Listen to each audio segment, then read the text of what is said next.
Olá, é bom ter você de volta. Vamos ver algumas decisões publicadas pelo TST agora na primeira semana de setembro de 2019 que nos ajudam a entender melhor o direito do trabalho e o processo de trabalho. Assim como nas semanas anteriores, em virtude do número de decisões, nós vamos dividi-las em dois vídeos. Assim, vamos ter esse primeiro vídeo hoje e logo em seguida amanhã o próximo vídeo estará liberado. Então a primeira decisão que vemos trata da figura do perdão tácito, o critério da imediatidade na dispensa por justa causa, quando se trate de empresa de grande porte. São os embargos 92100 de 41 de 2008, cuja emenda na fração de interesse traz o seguinte: considerando que a prática do ato faltoso foi devidamente provada nos autos e que o reclamado instaurou o procedimento investigativo para apurar a infração, conclui-se que o prazo de 9 meses para tomar de decisão pela diretoria após o recebimento do inquérito, afigura-se razoável, não revelando perdão tácito. Então, o que se tem? Quando o empregador tem ciência da prática de um ato faltoso por um empregado seu e não promove de forma imediata a dispensa por justa causa, tem-se a figura do perdão tácito, ou seja, o empregador não pode mais exercer essa sua prerrogativa de rescindir o contrato de trabalho com base nesse ato faltoso. É certo que há a possibilidade ainda da dispensa sem justa causa, mas caso se passe muito tempo entre a ciência desse ato faltoso e a dispensa com justa causa, pode-se ter-se a reversão dessa justa causa em virtude da configuração do perdão tácito. Nesse caso, ainda que se tenha passado esse prazo de 9 meses entre a ciência do ato e a efetiva dispensa, se verificou nesse caso que não se caracterizou o perdão tácito. Por quê? Porque a empresa é de grande porte, houve a necessidade então de instaurar o procedimento investigativo, que se acentua porque a empresa é ente da administração pública indireta, ou seja, com toda a necessidade de observância de preceitos de devido processo legal e contraditória, especialmente no caso de aplicação de penalidade tão grave. Então, nessa circunstância, se entendeu que a passagem de até 9 meses não caracterizou o perdão tácito, porque durante todo esse período a empresa estava adotando medidas para apurar a infração e assim, só assim então, proceder à dispensa com justa causa. Deve-se notar, entretanto, que em outras situações em que haja prazo semelhante, ou às vezes até mais curto, mas que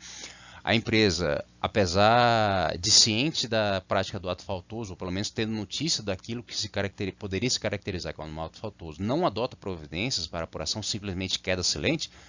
então vai se poder a oportunidade de configurar o perdão tácito. Ou seja, esse ato faltoso não vai poder mais ser causa de rescisão do contrato de trabalho. O próximo caso que vemos, então, trata da fixação da competência para a cobrança de prestações de contrato de empréstimo firmado entre o empregador e o empregado. Trata-se do conflito de competência 12759, dígito 26 de 2017, cuja emenda diz que a controvérsia diz respeito à fixação do foro competente para apreciar a ação proposta pelo empregador em face do trabalhador para a cobrança de prestações oriundas de contrato de mútuo firmado entre as partes na constância da relação de emprego. Considerando que o contrato de mútuo decorreu da relação de emprego mantida entre as partes, não há como afastar a competência da Justiça do Trabalho, cabendo relembrar o clássico julgamento do conflito de jurisdição 6959 pelo STF, em que restou definido que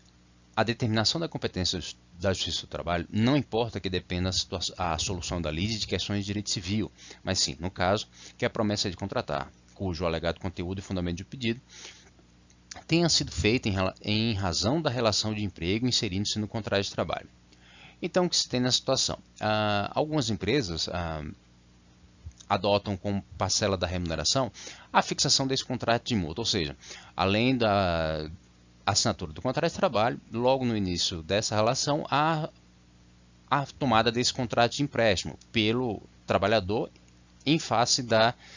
empregadora. Assim, os valores são repassados de forma mais imediata, um valor substancial é repassado de forma mais imediata para o trabalhador, o qual tem descontado no seu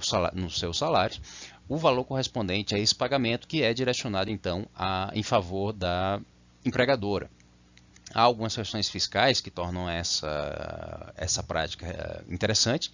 além de uma fixação mais detida dessa relação, um fortalecimento da relação de emprego, porque, de outra sorte, se o trabalhador se desliga desse vínculo, pede dispensa desse vínculo, vai ficar pendente ainda esse contrato de mútuo de forma relativamente autônoma, e o qual poderá ser cobrado, como é nessa situação. O importante nesse caso é que se caracterizou de que seria competência da Justiça do Trabalho examinar a ação proposta pelo empregador, ou seja, pelo credor nesse contrato de empréstimo, em face do trabalhador, que seria, no caso, o devedor.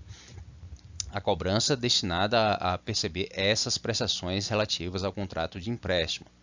Uma outra questão acessória que foi resolvida nesse caso também é que esse contrato de mútuo, esse contrato de empréstimo, estipulou um foro de eleição, que seria adverso do qual se ajuizou a ação trabalhista. O que se entendeu é que essa cláusula de foro de eleição se tornaria ineficaz em relação à Justiça do Trabalho, como habitualmente se decide, em que não se admitem eleição de foro em contratos que são examinados pela Justiça do Trabalho. Um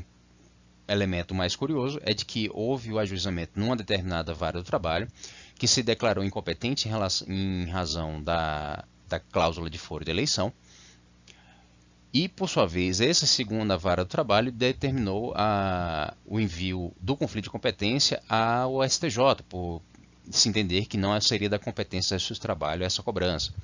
O STJ determinou o encaminhamento dessa decisão, desse conflito de competência para o TST, que finalmente, por meio desse conflito de competência, resolveu essa questão. Ou seja, é competente a Justiça do Trabalho para examinar a ação proposta pelo empregador em face do trabalhador para cobrança de prestações oriundas de contratos de empréstimo. E ainda que esse contrato de empréstimo contenha cláusula de eleição de foro, essa cláusula será considerada ineficaz, podendo a empresa ajuizar essa ação trabalhista conforme sejam as regras, devendo a empresa ajuizar essa reclamação trabalhista ou essa ação de cobrança conforme sejam as regras de definição de competência habitualmente observadas na CLT. O último caso que vemos, ela explicita essa aplicação da súmula 126, notadamente com relação à alegação de culpa exclusiva do autor e, no seu teor, distinguindo mais precisamente o que vem a ser elemento fático do reenquadramento jurídico dos fatos confirmados pelo acórdão do regional. Trata-se dos embargos 10, dígito 79, de 2015, cuja ementa diz que o julgado embargado não atribui conclusão diversa à narrativa delineada pelo regional, mas sim lhe conferiu novo enquadramento jurídico, uma vez que a turma se vale do mesmo fato constante do acórdão regional para concluir que não houve culpa exclusiva do autor, o que não afronta o óbice da súmula 126 dessa Corte. Nesse aspecto, é importante esclarecer que a culpa exclusiva da vítima não é uma questão de fato, mas sim de direito. Explica-se. A culpa exclusiva da vítima é o efeito jurídico, consequência normativa, de que decorre do fato jurídico. Assim, quando não houver dúvida sobre a premissa fática em análise, como os quais fatos ocorreram, já desenhado na decisão do regional, sem qualquer necessidade de reapreciação de provas, a controvérsia sobre o efeito jurídico delas decorrentes consiste em questão de direito, quaestio juris, ou seja, a dúvida sobre a subsunção é matéria predominantemente jurídica. Assim, então, mais uma vez, se você tiver mais dúvidas acerca do que se caracteriza questão fática ou questão jurídica para fins de cognição extraordinária, especialmente no recurso revista, eu sugiro que você procure outros vídeos que eu já postei nesse canal, que mostram de forma mais detalhada essa questão, notadamente quanto à aplicação da súmula 126 como óbice processual à admissibilidade de recurso de revista. O importante destacar nesse julgado é essa circunstância, que admite como atividade plenamente cabível no julgamento de recurso de revista esse reenquadramento jurídico dos fatos que são já delineados pelo acórdão do regional, ou seja, para detectar a dinâmica aqui no caso, do acidente e como essa dinâmica poderia ou não caracterizar a culpa exclusiva do autor, não houve a necessidade de reapreciação de provas, ou seja, todas as provas já estavam delineadas, todos os elementos fáticos já estavam delineados no acórdão regional. Não se descaracterizaram as conclusões do Tribunal Regional, simplesmente se deu consequência, aqui como dito, consequência normativa diversa daquela que foi atribuída pelo Tribunal Regional. E assim, não houve a necessidade de extrair conclusão diversa acerca de quais fatos efetivamente foram comprovados, ou seja, os fatos em que se baseou a turma para pronunciar-se acerca do recurso em revista foram os mesmos que foram adotados pelo Tribunal Regional. A divergência verificada e que resultou em julgamentos diversos foi exatamente na consequência jurídica que se atribuiria a esses fatos que foram verificados e que, com mais uma vez, constavam já do acórdão regional examinado no recurso, a partir do recurso revista. E encerramos aqui esse primeiro vídeo da semana. Logo amanhã, o próximo vídeo estará disponível com mais decisões publicadas pelo TST na primeira semana de setembro de 2019. Se algum dos temas que surgiram nessas decisões ou algum outro lhe chama a atenção, deixe indicado nos comentários e prepararemos um vídeo para tratar especificamente dele. Eu peço que você deixe seu like, assine o canal e divulgue esse conteúdo com outras pessoas que possam ter nele interesse. Eu agradeço mais uma vez a sua atenção e nos vemos no próximo vídeo. Até mais!